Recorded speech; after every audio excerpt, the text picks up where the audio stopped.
Hello, I'm so excited to be here. I'm early. Looks like I'm the only one. Oh, yay! I have a friend.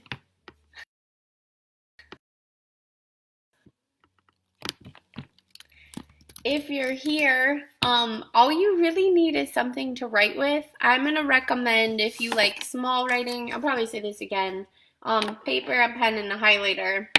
Um, if you're someone who's here and you absolutely hate writing and you think that this experience might be terrifying, get paper without lines, get a big fat marker so you don't have to write a lot, and maybe even some scissors. Yeah, we're gonna get wild. Um, Speaking of wild, the whole experience of preparing for a Facebook Live is really great. I was like, it's Sunday. I haven't showered or bothered to get dressed. But if I put earrings in and put my hair up and throw something in there, you know, oops, I look fancy. Like I'm all dressed up for this. But the truth is, from the waist down, I'm still wearing my pajamas. So I'm not sure why I'm telling you that, but now you know. So hopefully you're in your pajamas too to get comfy for this experience. While I was thinking about the best way to write, I was remorseful. When I work on writing with individuals, I love to feel their energy. And it's really hard to feel it through this screen. So what I'm going to do is post a Zoom link because I thought afterwards we could talk about our writing. Maybe we could do like a little author's tea. I'm not drinking tea because it's too late in the day for caffeine, but I have seltzer water and water. Well, this is totally optional. If you come here just to have the experience of writing and you leave and you keep that to yourself, I think that's beautiful. If you come here for the experience of writing and you want to share it and join in on the Zoom meeting, I think that's beautiful. If you come here and you hate writing and you don't write anything, but you still want to hang out in Zoom afterwards, still think that's beautiful. So let me just post that link for everybody. It should be open around, I think I put 2:20, but just want to put it there before I forget. All right. So yeah. So the activity I want to do with you today, you can start thinking about it before I actually go into the details, but it's one of my favorites. Um, it's literally tailored to people who hate writing. So if you've never written anything before, this strategy should work for you. But it's also a really creative, unique way to tap into your thoughts and your description if you're someone who has a daily writing practice. So it's my go-to for first timers, but it's also my go-to whenever I feel the need to write, but I don't know what to write about. So let's talk about writing. If you put words on paper or screen, you're a writer, right? It's kind of like recovery in that way. You're a writer when you say you are. You're in recovery when you say you are, and that looks very different for everybody. And I'm super stoked to see what comes of this and to really share a passion of mine with the world. Um, while we're waiting, I guess writing before I could actually write. My mom likes to tell this story of kindergarten Lisa, well, pre kindergarten. I knew I was going to be going to school, so I needed to have a portfolio. So I got paper and I drew pictures, and I was like, Mom, you need to write this down word for word. And if she took any liberties, I would yell at her in typical Lisa fashion. Don't worry, guys, I'm going to Al-Anon now. I'm working on that. Recovery humor, it's my favorite. But yeah, so she likes to tell me that even before I could actually write words, I was writing stories using her as my secretary. And the first day of kindergarten, I showed up with like books that I had written to show my teacher. Um, the other side of that story is my teacher didn't care, and I think I resented her the whole time because I made her life a living nightmare on a daily basis. Kindergarten Lisa was really mischievous. So yeah, story time. Today we're not going to work on stories, but I would love if those of you who are here come back on next Sunday and we can tap into some other writing. Today we're going to work with the senses. So I'm just gonna talk a little bit more, but we are gonna officially get started. And is choose something visual. And I want it to be really dynamic, right?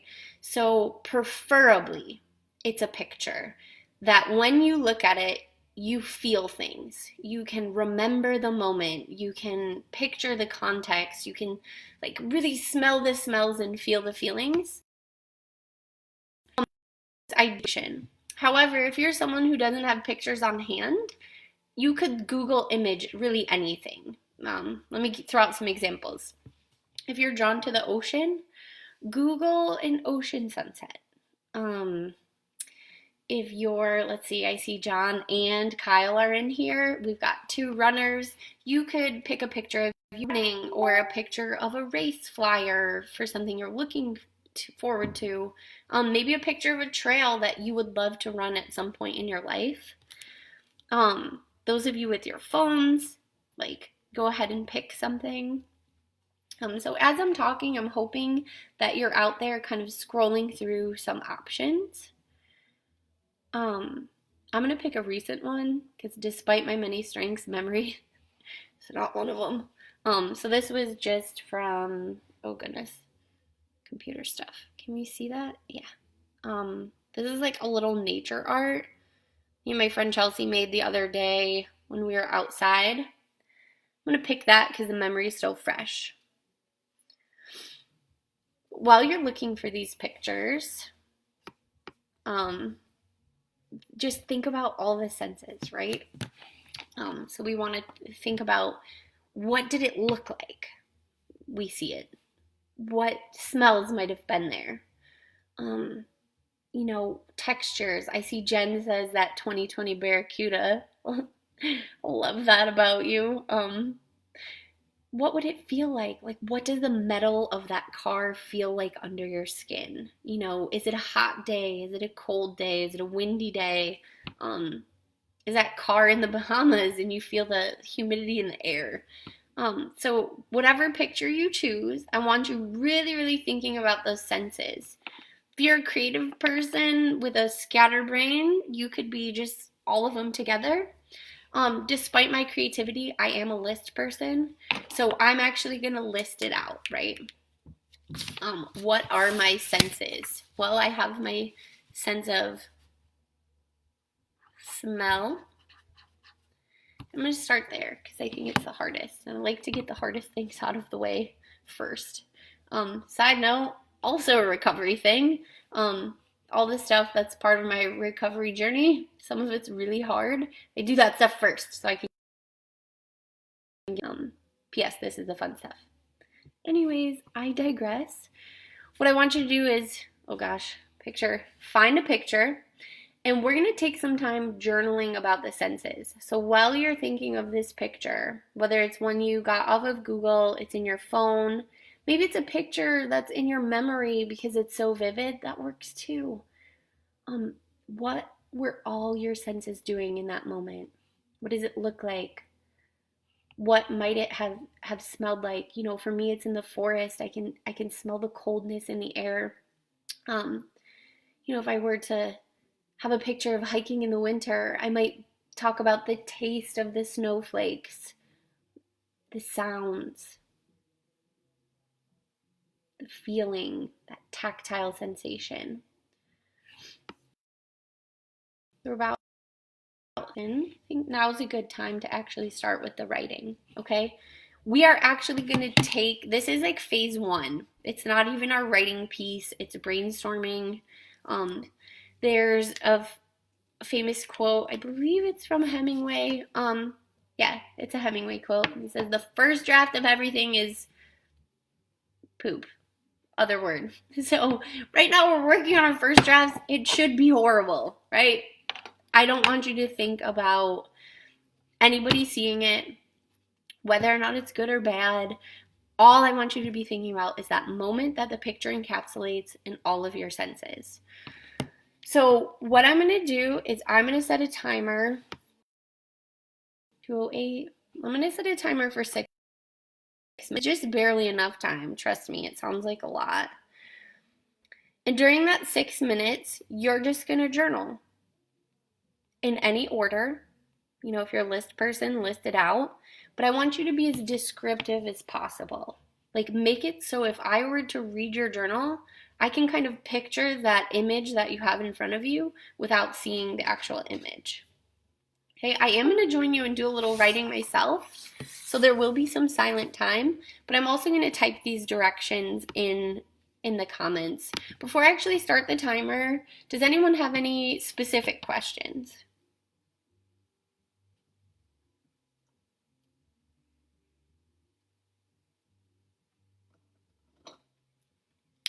Okay, so I'm gonna say this, start the timer, type it, but you're gonna spend 6 minutes journaling about an image, whether it's one in your memory, one on your phone, somewhere around you. And I really want you to work on capturing every sense. Even smell is like a weird one. Even if you just put one phrase, like it smelled like cinnamon, or I didn't smell anything, there was no smell. Like, please just honor every single sense and know that some of them you might have more details than others. So yeah, I'm gonna zip it and we're gonna start our 6 minutes now. So go ahead and journal.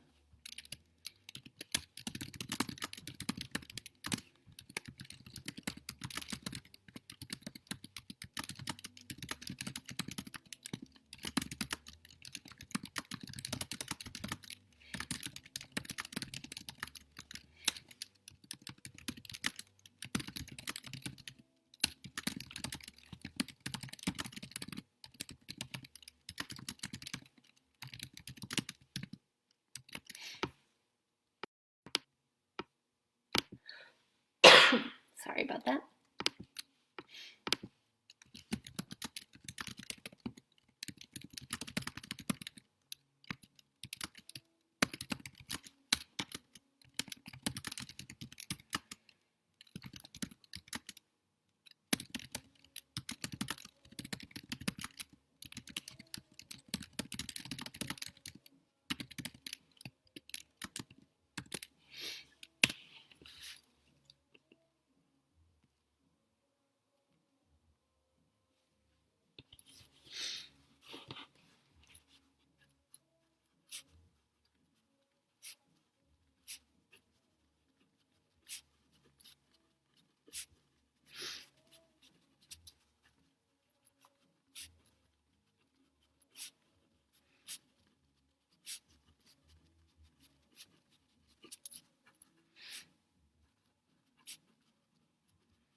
Just to let you know, we've got about 3 minutes left.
All right, remember, we're not editing, we're just letting it free flow. We got about a minute. If you haven't hit one of those senses, now is the time to squeeze it in there. Don't look back at spelling, we're just writing.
All right, 10 seconds.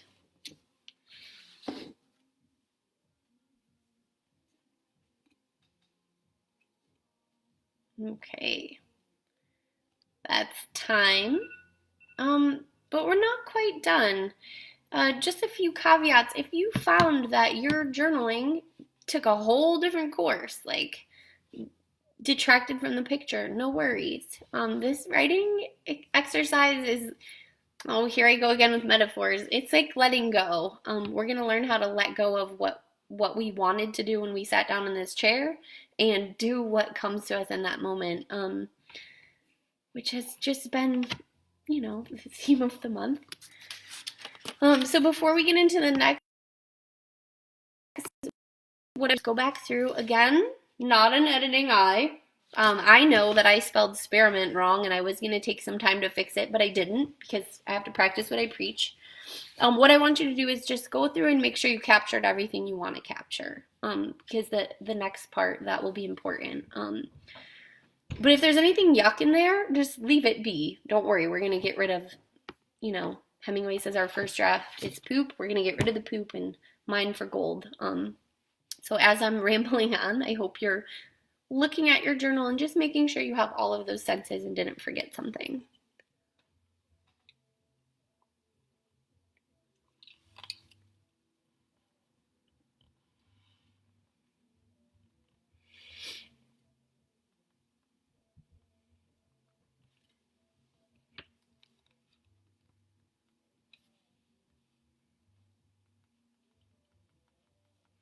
All right, go ahead and set it down. I have another funny story for you. When I was teaching elementary school, I promise this story will relate. We're just going to take a pause and separate from our writing. When I was teaching elementary school, we had authors come in and talk to the kids. And at the time, I had a group of second graders, and this woman comes in. I don't remember what book it was. It was a picture book, and it was a great book. But she was very scientifically minded. And talking about her process for writing her story, and she looks at these second graders and she says, when you're writing, you have to learn how to kill your babies. And she was very intense. And one of the kids looked at me and was like, Miss Nichols? And I'm like, no, like metaphor, no babies died in the making of this book. I thought it was funny, but that is like a common thing in the writer community and something we're going to do now. When you write, it comes from you, like your brain, your soul. It's inside of you. So it's like you're a little baby. But the way to get your writing to communicate to others is to understand that you have to let go of the parts that don't belong and really think about your audience. And even if that audience is future you want the best, right? So we're gonna go through a little practice where you kill your babies. Now, if you're someone who's you didn't write a lot, right? Or maybe you wrote with big fat marker because for some reason that taps into a new part of our brain. You can do this with scissors. You can actually cut out the parts you like and toss the ones you don't. I write really messy when I'm journaling and it's tight. So I'm going to do it with a highlighter. You can even underline. But phase 2 of this means we let go of the picture. We are no longer thinking of that image. It was just a jumping point. We're at a new place in our writing life now. Now we have the hat on of what sounds good. Like, every once in a while you fall on a phrase and you're like, yeah, I like the way that sounds, or I like the way that that paints an image. So I'm not going to read my whole thing, but I'm going to read part of it and kind of show you how this process works.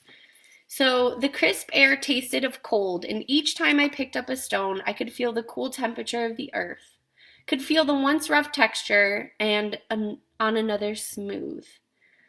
Okay, so I hear the word cold a few times. I have to make a decision which one I like the sound of better.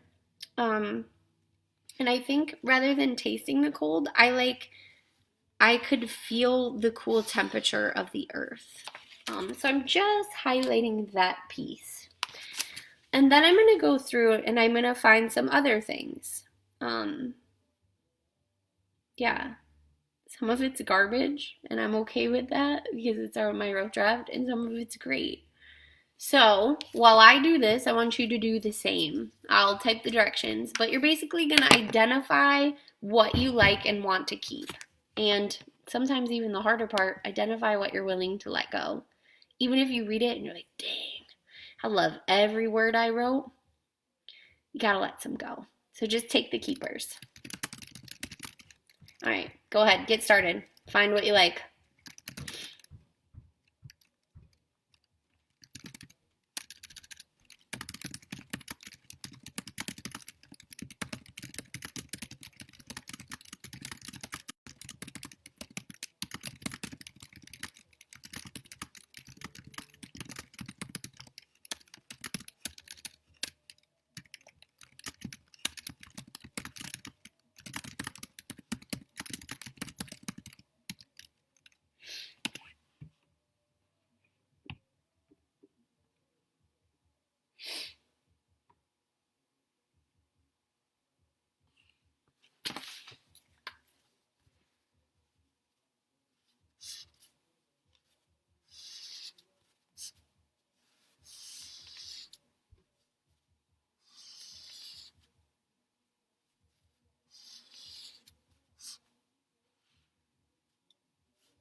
All right, man, I was like a half hour is a long time. We only have 8 more minutes. But I think it's better that way. We can't be obsessed with perfection in this small time frame. The last part, and this is where I really love scissors. I'm not going to do it because it would take me 8 minutes to cut. Again, this isn't one of my strengths. But as you can see, I found the pieces I like. I would cut them out and I would literally just move them around, right? Like, now that I look at this, there's this last line here that says, vessels of the universe's will, gentle like the lacy ferns and strong like the impenetrable stone. I want that at the beginning. It's my favorite part of everything out of here. So kind of looking at it and rearranging it, thinking of it as a puzzle. So what I'd like you to do is ask me questions if you want. We're going to spend minutes together crafting something new from where we started. So taking these favorite parts and rearranging them. And then I will end at this 7 minutes with a request for you to join me in the Zoom chat where we can share if we want to, or if 7 minutes wasn't enough, we can work together more one-on-one to build it. But yeah, go ahead and get started. I can't help myself. I am going to cut it. I hope the noise doesn't bother you.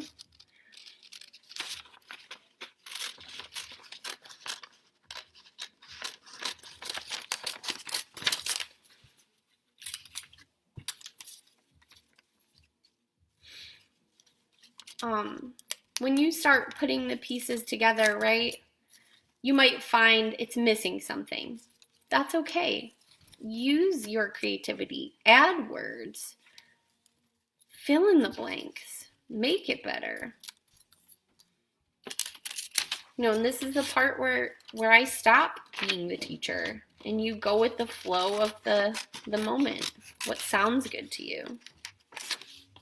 What message do you want to keep, to send?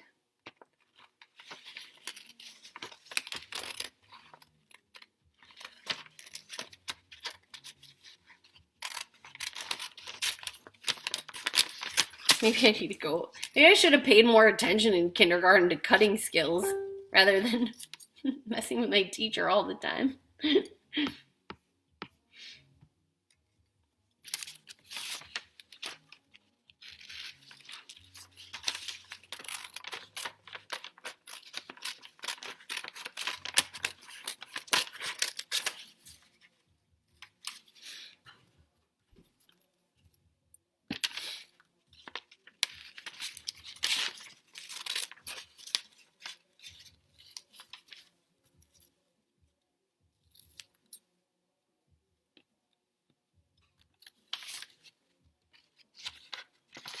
A lot of times too, now that I'm doing this, I'm remembering more.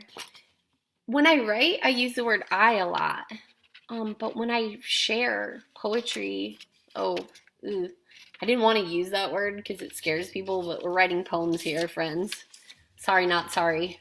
When I'm working on poetry, it's not about me. I want to create an experience we can all relate to in our own special, unique way.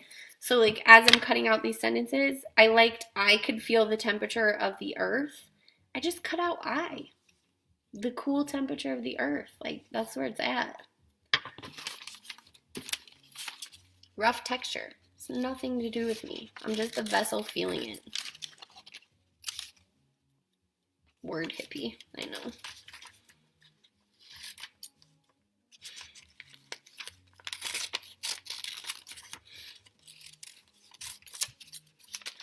Keep an eye on time. It's arts and crafts with Lisa. My jokes aren't funny. Oh, but I don't have to feel bad because I said that in description that I would tell jokes that only I laughed at. Yep. It's almost like I know myself. And you guys get to know me too, guys and girls. All my virtual friends.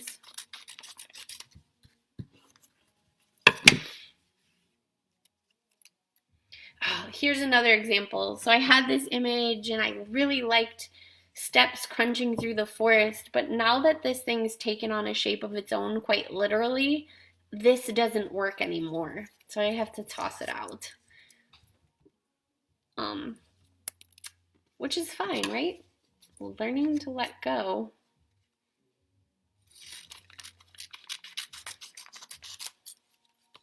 I have this line about pie in here, and I kind of like it, but I don't think it's gonna fit.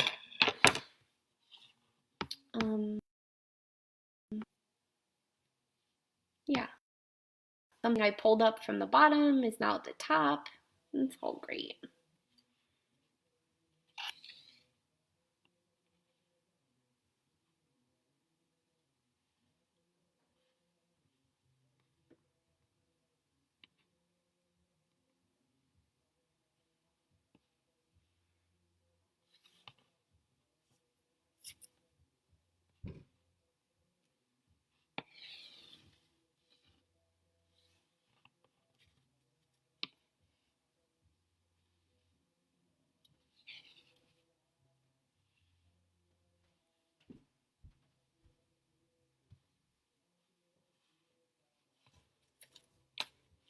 I'm in the zone. Sorry, I'm not paying attention.